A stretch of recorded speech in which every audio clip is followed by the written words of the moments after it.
Alright, it is the 20th of December, and I gotta start clearing off the chip to make room for Christmas Day for my sister's house. Um, I just wanted to sum up a couple of things. This year has had some highs and lows. We had a snowstorm earlier this year, and it was the only day that year that school was closed. So I had a day off from work. And a friend of my father's, he passed away on that day. My father, as you know, is a sheet metal worker down in New York City. He's retired for 19 years now, almost 20. He was doing a job in Queens over 40 years ago. A company went out of business and they had a brand new sign. My father was taking the sign off and they were going to scrap it or whatever. And the guy and his wife pulled up and the guy got out of the car and said, "What are you doing with that sign?" My father said, "We're going to scrap it. Do you want it?" I said, "Yeah, I got a restaurant." "Okay, fine." My father gave him the number of the guy that refurbished the sign for him, to put his own name on and stuff. And my father sent a crew to put the sign up for him. Obviously, he paid for it. The guy paid for it. And next thing you know, they were inseparable. He had some health problems over the past couple of years: stroke, kidney problems. He was blind in one eye, going blind in the other eye, mumbling, semi-paralyzed. My father, my mother, and I went down to see him last year, him and his wife, and he was just not the same person, obviously. And I get a call from his son. He has one son, 3 years younger than me, no grandkids. I get a call from his son, and his son told me, my dad passed away. He was in the middle, it was a snowstorm, and they had to bring him to the hospital for dialysis. And the snowstorm, he got to drive slow, back to traffic, shit like that. And by the time they got him to the hospital, his blood pressure was through the fucking roof. Having a heart attack, they had to revive him. They broke his rib reviving him. And they just, that was it, he was dead. So that was a sour note. Also in March 4th, I saved a little girl from having her feet cut off by a tractor trailer. Yeah, another day in my life, right? And I remember thinking to myself that this was President and Mrs. Reagan's anniversary. And 2 days later, she was gone. Now, for my era, I don't know what generation you guys are, but for my era, she was our first lady, okay? Just say no to drugs campaign. And when President Reagan passed away in 2004, I was very confused. And she gave me a lot of strength and courage. And she was a very good inspiration for me. Obviously, I know that she had some problems with the staff back in the day. I know that she was a bitch on wheels when she was younger, but in later years, she took care of him a lot, and she became a great inspiration for me and a lot of other people, and she passed away. So that was that. Also, my buddy Karen B. Condova from Gotham, she plays Catwoman. Well, a few years ago, she was auditioning for a part on Gotham called Lucy, the Street Thief with Cat Movements. And she had a cat named Mr. G. And she would study his movements. She would jump out at him, clap, wake him up. Basically torture this poor fucking cat so that she could learn his movements. And she ended up getting the job of Selena, she got the job of Lucy, the Street Thief with Cat Movements, and ended up being, she's playing Catwoman. She got the job by accident. She was auditioning for her. So, well, when she came out here to film Gotham, there's an animal shelter, Animal League, on Long Island, and she went out there and she adopted another cat, Miss Savvy. And a few months ago, Mr. G passed away. And I sent an email to her to tell her my story when I was 18. I was coming back from a friend's house and my 14-year-old cockatiel had passed away. I was coming back from a friend's funeral, sorry. I was at my friend's funeral when I was 18. I came back and my bird was in the animal hospital and she had passed away. And I'm not lying, I was actually crying. I was literally telling this poor girl, I'm sorry about her cat. I'm thinking about my bird, I'm actually crying in an email to her. So her cat passed away. And then the younger cat, Miss Savvy, she had a lot of problems with Miss Savvy because Miss Savvy was confused. Miss Savvy didn't know where Mr. G went. And she said a few weeks ago she was doing a t-shirt drive for the Animal League shelter. And she said that she had bought Mr. G a Santa Claus suit. But he passed away after she bought it. So, yeah. Enough with the doom and gloom. This year was a happy note on several things. I got to shoot the communist AR-15, and even though the grip, the handle, the non-pistol handle is ugly as shit, it actually works pretty damn good. I got to shoot the Troy PAR, and I really like it, and I may very well end up buying it one day. I didn't buy any guns this year, and with the exception of my knife from NRA, the little Gadsden flag knife, I haven't bought any knives. My Rambo knife is going to my my old piece of shit Rambo knife that I showed a couple times. It's buried in the closet.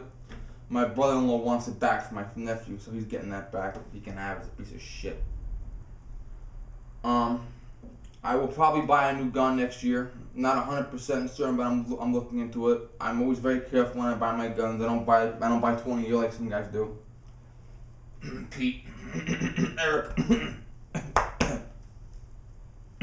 Sorry about that. Caught my throat. Another happy note. My cousin, the one that almost died last year, she's doing very well. If I missed it before, last September, I was at my cousin's house up in Putnam County, and her husband was 33 classes ahead of me in school. He graduated the old campus that is now police headquarters, and I graduated the new campus 33 years later. He's 33 years older than me in school, and right after school he graduated, and he went to volunteer for the Army. He wasn't ready, he volunteered for the Army, and he volunteered for Vietnam twice. And he ended up whipping out his collection of photographs and stuff like that, and then I found a newspaper article that he had gotten the Bronze Star with valor for saving 3 men. And he showed his Bronze Star, and he has 2 Bronze Stars physical. Instead of having 1 Bronze Star with an oak leaf cluster, he has 2 physical Bronze Stars.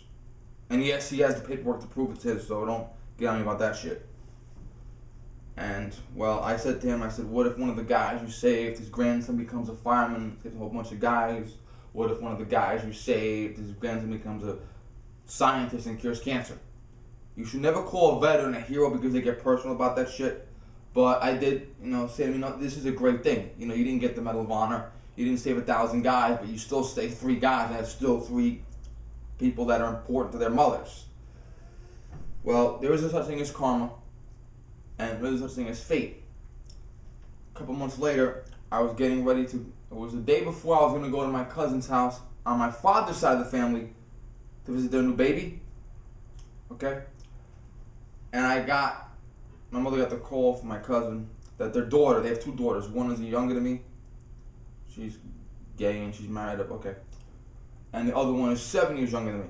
Now the one that's 7 years younger than me, we didn't get along, we were kids, we used to argue a lot, we were kids. I found out she was in the hospital with liver failure.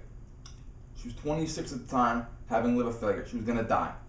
She was at the hospital in Putnam, and the doctor said, listen, pick out the casket, pick out the clothes you're gonna wear, you're gonna die. You got 40 hours to live. Our cousin's ex-wife is a nurse there. She got her head together with her colleague, and she called their friend, the doctor down in the Bronx, and the doctor down in the Bronx said, fuck that, bring her to me. And they got her transferred down there. He put her in intensive care. She was gaining weight, she was weak. My mother went to see her, and her mother's my mother's first cousin. Her mother called my mother and said, don't bring Vinny. Because Vinny will be a fucking bastard, he'll go crazy. Don't bring Vinny. He won't be able to control himself. Because she was gonna fucking die. And on December 23rd last year, we get the call, or the text rather, some 19-year-old kid passed away from a drug overdose. And as amazing as it is, the only thing not fucked up was his liver. His liver was perfect shape, and it was mint condition, and it was perfect match. So they got his liver into her, God rest that kid's soul, and she ended up surviving. Now remember, 4 decades earlier, her father saved 3 men's lives. Now 4 decades later, his own child is in danger for a different reason, but his own child is dying, and there's someone there when he was there when those 3 men needed him, and then 4 decades later, his ex-cousin-in-law's ex-wife, his cousin-in-law's ex-wife, and a doctor were there when his daughter needed them. Okay, so make sure you do good now, and make sure you do whatever you have to do the right thing. Because 30, 40, 50 years from now, the good deed you did today might pay off. Okay, he saved 3 men, now someone saved his child. Okay, that's how the world works.